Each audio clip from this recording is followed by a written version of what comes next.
میری تصویر اس طرح نہیں لینا جس سے دشمن یہ سمجھے کہ بگٹی کمزور ہو گیا۔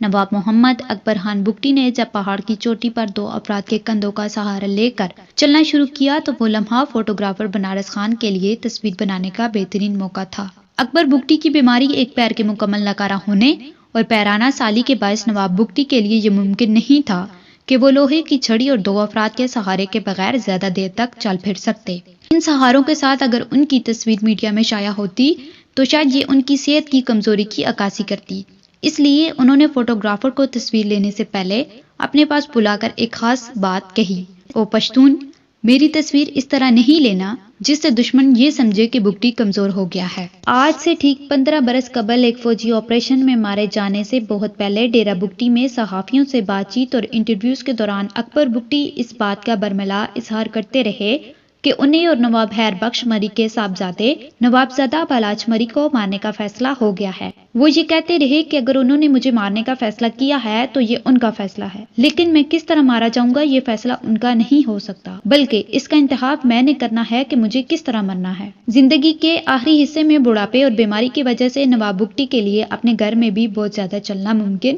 نہیں تھا، لیکن اس کے باوجود انہوں نے سن 2005 کے اواخر میں اپنا گھر چھوڑا اور پہاڑوں کا رخ کیا۔ اس وقت ان کی عمر لگ بھگ 78 برس تھی۔ جس پہاڑی علاقے میں وہ پہلے منتقل ہوئے وہ سبی کی تحصیل لڑی کے علاقے گوڑی کے قریب ڈیرہ بگٹی کا پہاڑی علاقہ تھا۔ چونکہ یہ علاقہ بہت زیادہ محفوظ نہیں تھا اس لیے وہ جگہ تبدیل کرتے رہے اور کچھ عرصے بعد وہ ڈیرہ بگٹی اور کولو کے ایک دشوار گزار علاقے تارتانی منتقل ہو گئے، جہاں وہ 26 اگست 2006 کو آپریشن کے دوران اپنے متعدد ساتھیوں سمیت مارے گئے تھے۔